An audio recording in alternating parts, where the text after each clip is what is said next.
Welcome to the Motormouth YouTube channel. I'm Zach. I'm Andrea. And we do full-length car reviews every week, and halfway through we stop for a segment called Questions, Coffee, and Cars. We've spun it off into its own thing now. It's number 28 this episode. Yeah. How do you play along? Follow along on Instagram at Motormouth_Andrea. I put a post out every Sunday morning around 7 a.m. Pacific time, and it's up for a couple hours, and then it's deleted once we get all of our questions. Time now for Questions, Coffee, and Cars. Your questions from Instagram. 2 questions. First, what do you think are some stylistically less desirable current models? For me, I find the Tesla Model Y to look like a giant floating boot. Okay.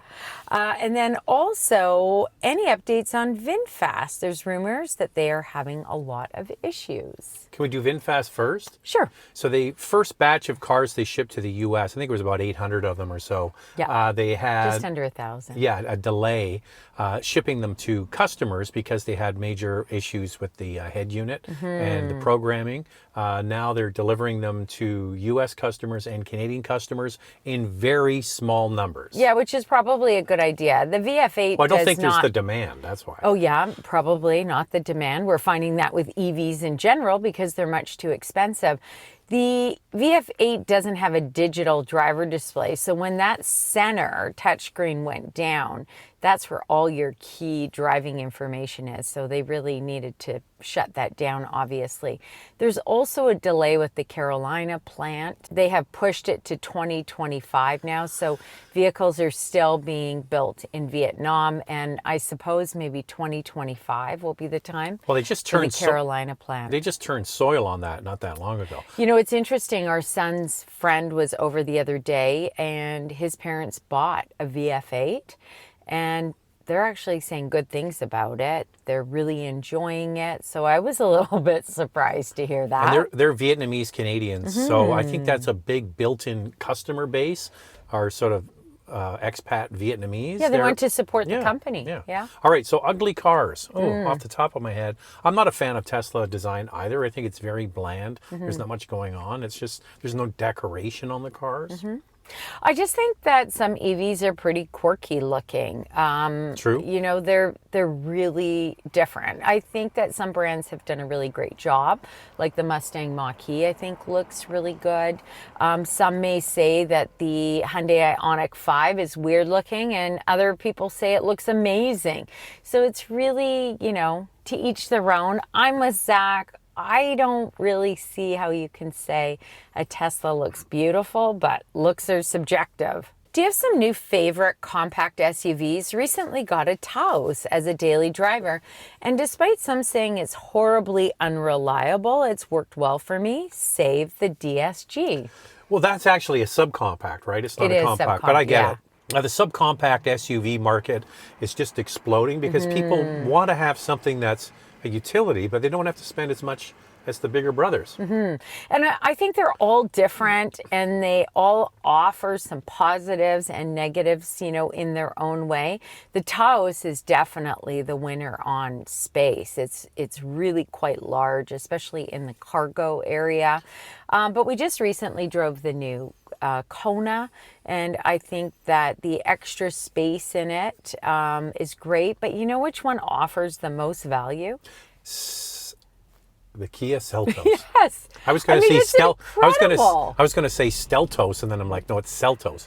Amazing features. Like, there is no other brand within the subcompact category that offers as much as the Seltos, including ventilated front seats, heated rear seats, driver's seat memory, a power passenger seat. Power liftgate is available as well. But back to the Taos, I agree with you. A lot of people look past it.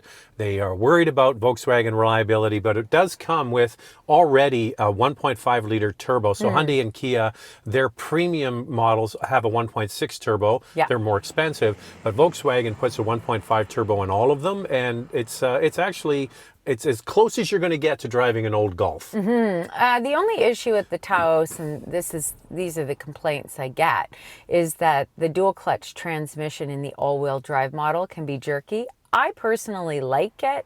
I think it has a more dynamic drive. Engaging. Yeah, because of it. Reliability-wise, you are one that has had no issues. Now, type below if you own a Taos, have you had issues or have you not? Because I bet there's just going to be a mix. You know, between We hope the it's two. great because we're getting a Volkswagen soon. We are. So we don't hope the want any reliability trouble. is amazing. Yes, you guys are so well informed and I appreciate both your perspectives. Thank you. Based partly on your review, I recently bought a 24 Crosstrek Limited and I'm loving it. However, I plan to trade it for the hybrid version when it becomes available in BC.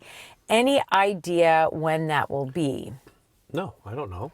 No, there is. They actually eliminated the Yeah. plug-in hybrid Crosstrek, which you couldn't really get except in Quebec, to be honest with Well, you. just But let's- for 2024, it is gone. You just do the math on this. Why did they have a plug-in hybrid? Is because they needed something electrified to get by the zero emission vehicle mandates that were implemented for places like California and also Quebec and British Columbia. Now they have a full electric SUV, the Solterra. So they don't need that car any longer to fulfill their electric mandate. And in fact, the rules have changed and plug-ins don't actually qualify anymore. So they need to go full electric. So that's why the car doesn't exist. I'm not sure it is even coming back. No, the last I heard is that maybe in 2025, there's going to be a Forester hybrid. But hybrids don't qualify for anything to do with emissions. I thought plug-in hybrids still qualified a little bit. No, They're don't. gone too, That's gone. That's really too bad That's because why- I think plug-in hybrids are just such a great option for people. So that's why in the industry, we call these compliance cars. So in order to stay compliant with the government, they have to have something. The rules have changed. They've moved to one full electric. Same with Toyota. Why do you think these cars exist? Because they have to. Yeah, otherwise they're charged for the gas models that they sell. I mean, that's a big bill. I don't know the exact number, but I think it's like $20,000 or $30,000 a car. Something totally crazy like that. Like That's nobody could stay in crazy. business, which is why these cars exist. And then this was a follow-up. Any idea, or sorry, what do you think will happen to the used gas market as more and more people like me eventually move to hybrids or EVs, assuming they become more affordable? I think that's the key. That's a big Your assumption. ad, yeah, more affordable. Right now, people are just not buying them as much as I think the manufacturers thought that they would. And that has to do with price. I really believe it. Big difference north and south of the border. There's a glut of anything that isn't a Tesla, right? Tesla's selling because they have lowered their prices. They have volume. They can get you a car fairly quickly. And by quickly, I mean a few months if you order one. Other manufacturers, there's a delay in many jurisdictions like Canada. But in the US, you're seeing EVs stacking up because they're too expensive. Some don't qualify for EV tax credits anymore. North of the border, it's a different story. Our gas prices here, I think in US dollars, are $7 to $8 a gallon. It's just insane. So that's why Canadians like the idea of EVs more. But many don't have the infrastructure in place to go for Or the money pure to buy EV, one. so a plug-in hybrid really works, or a hybrid which are more affordable, especially the hybrids. Does Toyota and others have the power to control dealership current pricing practices? We hear a lot about this, that Toyota, Kia is another one that's really marking up their vehicles. Unfortunately, the brands do not have control. They can and do suggest MSRP, but it's up to the dealership to decide. However, on to you, Zach. Okay, so in each jurisdiction, there's an authority, a regulatory body. For example, here in British Columbia, where we live, it's called the Vehicle Sales Authority. Okay, and they have rules, and it's pretty much similar across, in Canada anyway, different jurisdictions, Ontario, Quebec, you name it. So the rule is, and the way they're getting around these markups, is if they advertise it as a dealer price, not MSRP. If they advertise MSRP, they have to sell it for MSRP. But they've learned that's a loophole. So nobody markets their car as MSRP. They put dealer price. And that will include things like a bug deflector, ceramic coating, and they'll say a winter package, which includes like, you know, different windshield washer fluid and stuff, and they charge thousands and thousands more. Yeah. And that's just dealers being dealers and charging more, but that's their loophole. Or they put a few kilometers on it few miles on it, and guess what? It's used. It's used. So let's charge more for this used vehicle because we know the used market is hot right now. So we have a regular viewer who lives in Quebec. His name is Eric, and he has a car buying service. He helps people find cars, and he was the one who tipped us to this. And he said, just go on Facebook Marketplace. Say, for example, I know this because we ordered a GTI. I put in 2023 GTI. There's about 6 or 8 of them for sale. I could buy them today, but they're going for like 5,000 or 6,000 more than MSRP as a dealer price. Check out And they all have 300 kilometers on them. Yeah, check out Toyota Corolla hybrids too. Yeah. You're going to see the same problem. So it's dealers being dealers, and the manufacturer can't do anything about it. Who could close the loophole are the regulatory bodies, and I think that they should rethink that. I think that after COVID, they didn't do as much. Prior to COVID, I feel like they were really on it. People were buying their vehicles at MSRP, and if they wanted to add things to it, they did. But it was after COVID, when we had no inventory and the used car market blew up, that these issues started happening, and they don't do anything about it, which is really disappointing. And I think they've just let the the fox run the hen house. I think they're just letting them do what they want, unfortunately. We are longtime fans, even going so far as buying a Porsche on your channel. Awesome. Wow. Our daughter is in the market for a new car. She wants a Prius for gas mileage. I get that. We're hoping to sway her to an Impreza for the safety. What are your thoughts? Love your content and recommend your channel to everyone. Thank you for that. Why aren't you buying her a Porsche? I think she's buying her own vehicle. Oh, okay. Listen, I think that a Prius is going to be just as safe as an Impreza. The only thing is Subaru does have an excellent all-wheel drive system. I mean, it's right up there at the top. We actually had a viewer buy the Ascent for that reason, and he absolutely loves it. Their EyeSight driver assist technology is also very good for a younger person. But your daughter's right. It does not get the fuel economy that the Prius gets, which is absolutely fantastic. But we really enjoyed the Impreza. I think the Impreza is a wonderful choice. It starts under $30,000 in Canada and under $23,000 in the US. But the Prius has more power.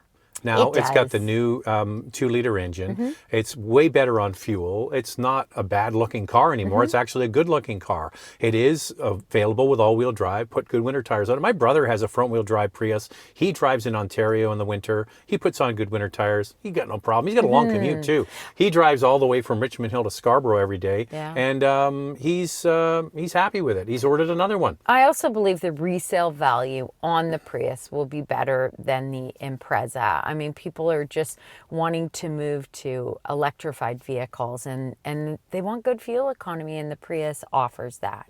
Looking at a Hyundai Tucson or Hyundai Santa Fe, is it worth going for a PHEV model or just stick with the hybrid? We get a lot of people who have bought the plug-in versions of the Santa Fe, the Tucson, or even the Sportage or Sportage in the US. And the feedback we get from everybody who has one is they love them. And they love them. If you can get the plug-in of the Santa Fe or the Tucson or the Tucson, go for it. I think it really depends on how you drive. That's my point of view. If you are not staying within the EV range of the plug-in hybrid most of the time, I would go with the hybrid, because once the battery is depleted, you're not going to get that fuel economy that you're hoping for in a plug-in hybrid, and you're also paying more for it. So if you can stay within that range, like my mom does, she has the Tucson plug-in hybrid, and it's been absolutely wonderful for her. But she's a retired person. Well, that's what I'm saying. She goes to appointments and, But I think that's great. Yeah. And I would be that person. Not that I'm just going to appointments and I'm retired, but I don't put that much on each day. So a plug-in hybrid would work great for me. I might be retired after this. What do you guys think? Wasn't a shot at you. Who's going to edit these? Who's going to edit these? We got to do our stuff shtick on the Motormouth YouTube channel. Amazing channel. Thank you. What are some popular features you guys find to be overrated, not worth the money, besides Zach and his moonroof? Well, I just prefer, you know, we've told this story before about this car. We got this car because it was available and it wasn't the color we wanted, but it had the most specs. So we just took it because we could get it. So it came in white and it has a big panel roof. Andrea loves it. I do not. What I think, we're going to get hate mail on this one, Andrea. I'm not a big fan of head-up displays. I don't think, you know, I've driven my whole life looking at the instrument cluster. I appreciate them once in a while. I can totally live without them. That's a feature I can get rid of. Lane keep assist. I loathe lane keep assist. You're driving along and the car's always tugging at the wheel. It's like, you can shut these things off. Yes, going a little bit close to the line is part of driving, and it's like jerking you around. Hate that one, Andrea. What about you? Okay, digital rear view mirror. That one I wouldn't want to add, and usually it's on the top trim anyway. I'm a Zach on the head-up display. I could take it or leave it.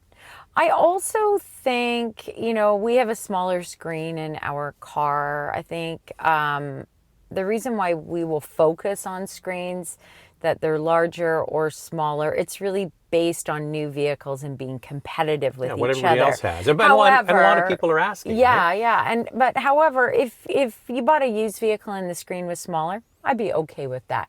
Another feature that is super important to people, ventilated front seats. For us, we have ventilated front seats. It never gets super hot here, so we never use it. But that's a deal breaker. We have ventilated seats in this car. I think I tried them once just to try them.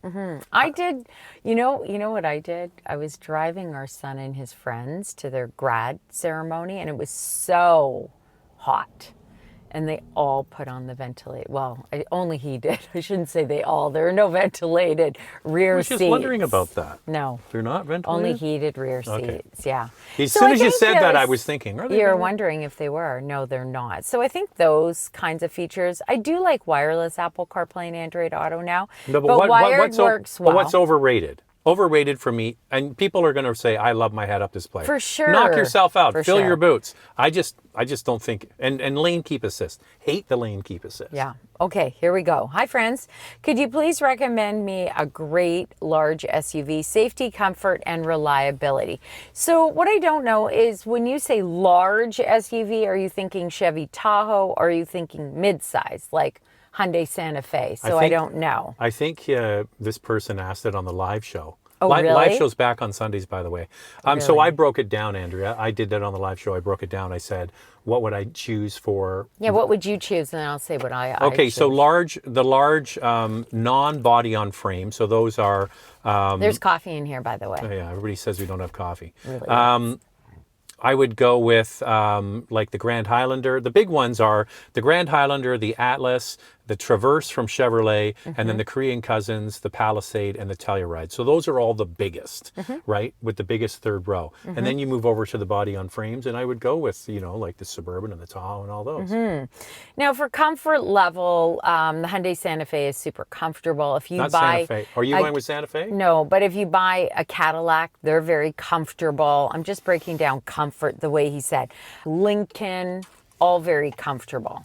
Now, if you're going to go for safety, I think they're all safe. But once again, I go back to Subaru with their all-wheel drive system. The Ascent is good. It's comfortable. And it offers great safety, but reliability, not so much. So I think if you want everything, safety, comfort, and reliability, I would go with the Grand Highlander. But I'd also go with the Cadillac XT6, the Lincoln Aviator, and the Chevy Tahoe. All great reliability scores. The last three, probably because they've been around for a while and there hasn't been an update. Just trying to remember now if the Tahoe is available with the diesel. Because if you can get the inline six diesel from General Motors, it is available in the General Motors full-size trucks. Yes. But which model gets it? Just find out. If you're interested in a large body and frame, do yourself a favor, get the inline six. The fuel economy makes a massive difference. Why do you think VW is going to continue making the GLI standard after 2024, but no other model? Do you think the GLI as a model makes it past 2025. We talk about this Yeah. all the time. I think it's going to. I think it's basically going to be around for maybe another year. Same. That's what I think. Yeah. This all has to do with really strict European emissions, and that they are not going to be making a manual transmission in Europe. That's where the GTI and Golf R are made. The GLI, as far as I know, It's Mexico, yeah. Yeah, so I mean that could be why it's sticking around. But the thing is, they also canceled it for Jetta. And Jetta's made in the same factory in Puebla, Mexico. So I don't know why it continues for GLI and not for Jetta. Maybe that was just a bone they threw out to gin sales of the GLI. And or it's supposed to be their performance. that's what I mean. So. But I think if they're getting rid of manuals in all of their vehicles except for GLI, well, it's going to be GLI or nothing. So I'm stuck between either an A7. Nice. We had an A7. Or an S7. Nice. I know you both loved your A7, but just wondering if it has enough power compared to the S7 and would it be worth the upgrade? Well, we had a diesel A7, so yeah, the torque was sweet. The diesel A7 had the same torque as the S7. It's the same with this Cayenne. So this Cayenne diesel had maybe not exactly, but very close torque to the Cayenne S. So the S7 gets 444 horsepower and 442 pound-feet of torque. Yeah. Yeah. And then the A7, 335 horsepower and 369 pound-feet of torque. The thing is, it's an aluminum car, right? So you've got it's very sleek and it's quite agile, and all I can tell you is try it, because I think probably the Turbo 6 would be fine for everyday driving. Now the S is special. That's a special car, but you've got bigger wheels, tires, brakes, and all that is wearable, which means it's going to cost maybe more to maintain too. Yeah, in Canada, the A7 starts at just over 86,000 and the S7 just under 112,500. Cars have gotten so expensive. I just feel like I'll get the A7. I think the A7 with the S line is going to give you the look. For sure. Just go in there and say, I want an RS7. Oh gosh. Get one of those. That's a fortune. And you know what you do? You know what you do with an RS7, Andrea? You drive from gas station to gas station, filling it up. I'd get it in red, the RS7. It's pretty hot in red. Has Nissan announced anything regarding their e-power technology for North America? They offer a hybrid Rogue, X-Trail in Europe, and even a hybrid Sentra in China. Why are they reluctant to bring this technology? I got a few notes here. So Nissan is targeting more than 40% of their vehicle sales to be fully electric by 2030. We hear this often, right, with brands. So 2 all-new EVs are to be built at the Nissan plant in Mississippi beginning in late 2025. But there are lots of rumors about a new Leaf coming, a new EV Maxima, and the e-Power Series hybrid tech is supposed to come to North America in the second half of 2026. It's really easy. It's really easy to answer this. They're going to have to bring some of this technology. Whether they're going to bring duplicates of what's available in other markets in the world might not be exactly the same, but they're going to grab the pieces they think they need for all the stuff we talked about at the very beginning. There's regulations, and they have to meet these regulations, so they're going to pull from their toolkit.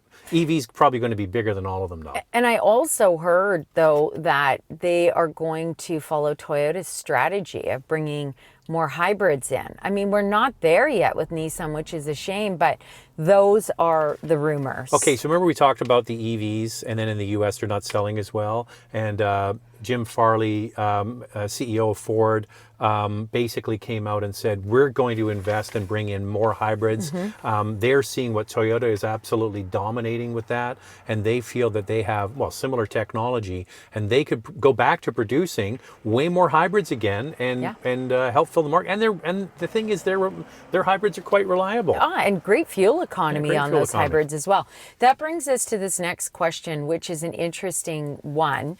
And I think you're going to find this interesting. I did a little research on here. Of course you did, Andrea. Have you heard if Mercedes-Benz will bring the GLC 300e to Canada anytime soon? The reviews in Europe are really good. So what do we know about Mercedes-Benz and their EV strategy, right? Well, they have the EQ strategy, right? That's right. Yeah. So those are pure EVs. But I dug a little deeper, and Well, what you're did you going to find this super interesting too. So Jim McMains, dealer principal of Mercedes-Benz County Hills in Calgary in Canada, says the luxury car maker is planning to scale back on its aggressive EV strategy in the region. They have come to the realization that consumers have a role to play in this decision. Many just can't afford electric vehicles. However, so this is a dealership coming out in an interview saying this. However, Mercedes-Benz Canada would not confirm this and has reported their EV strategy remains unchanged. Well, the cars are still, you got to remember, when a car is coming to market, the nucleus of that was 5 years ago. Yeah. So these major brands have plans that they've put in place to bring these cars to market, and they have to keep moving forward. So if they have a car that's going to come that was planned, started 5 years ago, it will come to market. How many they're going to bring in is one thing. So I just don't know. The one thing is we never got the electric, the EQC. We never got that vehicle. And that was the first one The that very was first supposed to come. So I'm wondering, is that 300E? Is that like It's a plug-in hybrid. the plug-in? That one I can totally see coming. But we also were supposed to get the GLC 43 AMG, which was a plug-in. So I think that if they're not selling the EVs, they could easily bring these cars in. Yeah, and Mercedes-Benz focus from the get-go was to go straight to pure electric vehicles. So right off the bat, I would say to you, no, it's not coming here. But then, after reading this article and this dealership, I mean, does he have inside information about what's going on, even though Mercedes head office didn't confirm it? Who goes out and just says this? But let's just qualify this for a second. He's a dealer principal in Calgary.